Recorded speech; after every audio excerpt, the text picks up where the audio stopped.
કેમ છો વિદ્યાર્થીઓ? આપણે આજે નિફ્ટી 50 નું આવતીકાલનું 24 ને 25 નું આપણે એનાલિસિસ કરીએ. માર્કેટ મને અહીંયાથી લાગે છે કે 22,155 ની આજુબાજુ થશે અને ફૂલ પેનિક સેલિંગ થઈ એવું દેખાય છે. મેજર સપોર્ટ ની નીચે ગોળાની આપી દીધું છે. નિફ્ટી 10 ક્યાં હોય છે? 10 નીકળી નથી ને તબ આવી છે બીજું. આ રીતે નિફ્ટી 10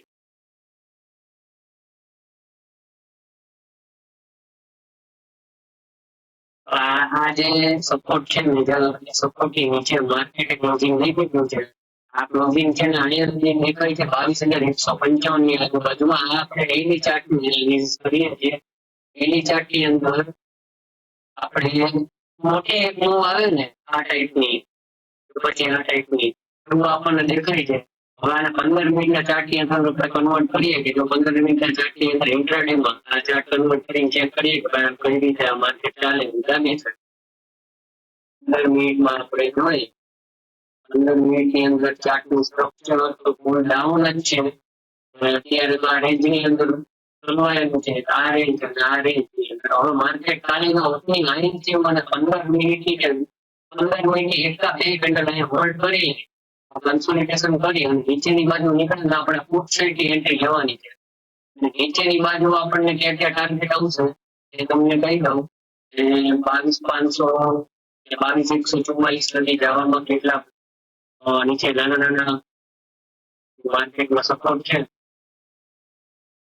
આપણે પેલો સપોર્ટ આવશે 22,470 અને પછી 420 અને પછીનો સપોર્ટ છે 22,270 અને પછીનો સપોર્ટ છે 22,170 155.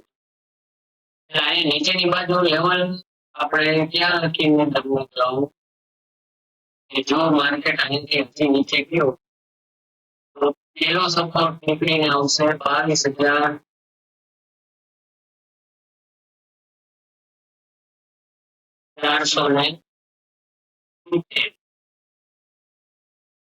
બીજો સપોર્ટ છે 22,420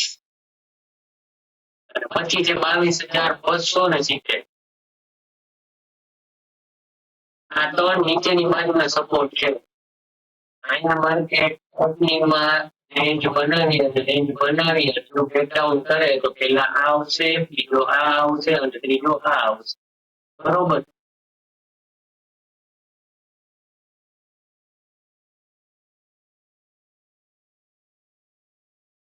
ઉપરની બાજુમાં આ જે ક્લોઝિંગ છે ને એ આપણા રજિસ્ટર નું કામ કરશે.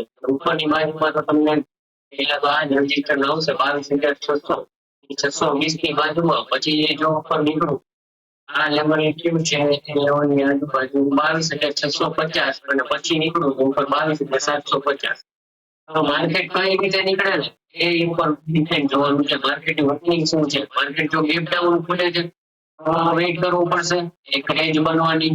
રેન્જ બનાવી અને નીચેની બાજુ પ્રાઇસ એક્શન બનવું જોઈએ તો આપણે પુટ સાઇડ એન્ટ્રી લઈ શકીએ.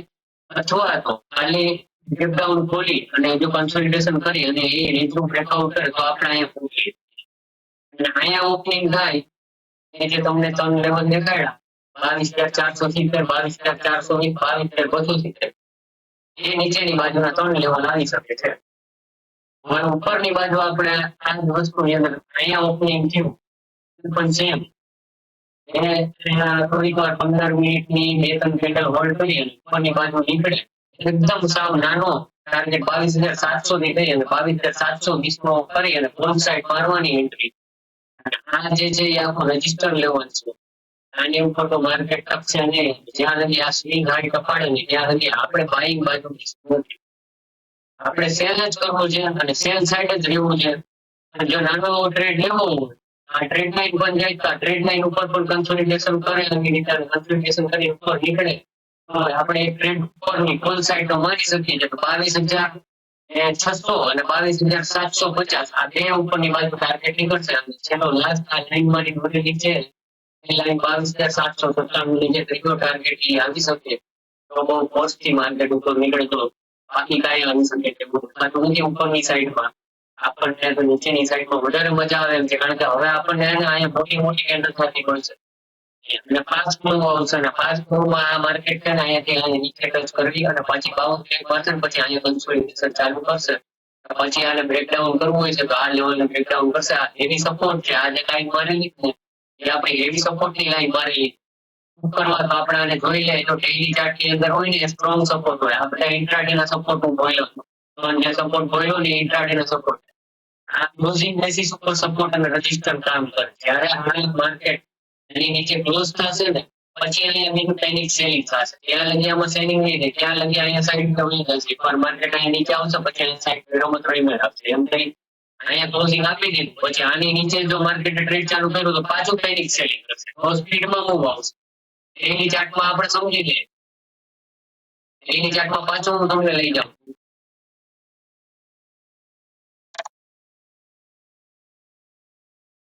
તો અહીંયા માર્કેટે કેટલો ટાઈમ કાઢેલો છે? આ માર્કેટે જે ટાઈમ કાઢેલો જ ને એના કારણે સ્ટ્રોંગ સપોર્ટ બની ગયેલું. હવે અહીંયા માર્કેટ અહીંયા જો રમત રમી, આ રમત રમી હવે નીચેની બાજુ આ બે કેન્ડલની ક્લોઝિંગ પડી. ક્લોઝિંગ મળ્યું જ ને હવે આ ત્રીજે દિવસે ફૂલ સ્પીડમાં આવી મોટી કેન્ડલ કરશે. આ ટાઈપની કરશે, આ ટાઈપની કેન્ડલ કરશે. ફ્લોમાં માર્કેટને પાડશે. માર્કેટમાં ચાન્સીસ છે ને માર્કેટ વીક જ છે. 22,155 થી 22,200 ની આજુબાજુ આ માર્કેટ આવે એ પૂરેપૂરી શક્યતા છે.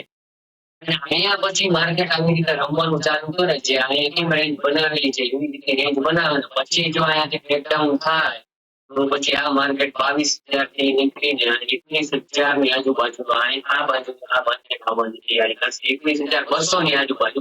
તો ફિલહાલ આપણે અત્યારે તો આમાં જ એક મહિનો માર્કેટ કાઢી નાખે એમ લાગે છે. એ આવતા મહિને જોતું શું થાય છે. સ્ટ્રક્ચર ડાઉન ટ્રેન્ડ છે. ફૂટ સાઈડ ના ટ્રેડ કરજો. ફૂટ સાઈડ પર ફૂલ ક્વોન્ટિટી મારવાની. ફૂલ સાઈડ મારવું હોય તો એનાથી 1% ની ક્વોન્ટિટી મારવાની. તો તમે 100 શેર લેતા હોય ફૂટ સાઈડ ના ફૂલ સાઈડ માં 10 જ શેર લેવાના છે. માની લો 4 લોટ લેતા હોય ફૂટ સાઈડ ના તો આપણે ફૂલ સાઈડ નો એક જ લોટ લેવાનો છે. કારણ કે ઓપોઝિટ ડાયરેક્શન માં ટ્રેડ કરશું સ્ટોપ લોસ ખાવાના 90% ના ચાન્સીસ છે અને એની ડાયરેક્શન માં ટ્રેડ આને મેજર ટ્રેન્ડ કહેવાય. ટ્રેન્ડ ની સાથે ટ્રેડ કરશું તો આપણી બાજુ ફેવરમાં માર્કેટ ચાલવાની શક્યતા વધારે છે. આ ટ્રેન્ડ ની સામે ઇન્ટ્રાડે ના ચાર્ટમાં ઓપોઝિટ સાઈડ નો ટ્રેડ મારશું આમાં સ્ટોપ લોસ ખાવાના વધારેમાં વધારે ચાન્સીસ છે. અત્યારે માર્કેટ સેલોન રાઈસ નું છે, પાયોન ડીપ નું નથી.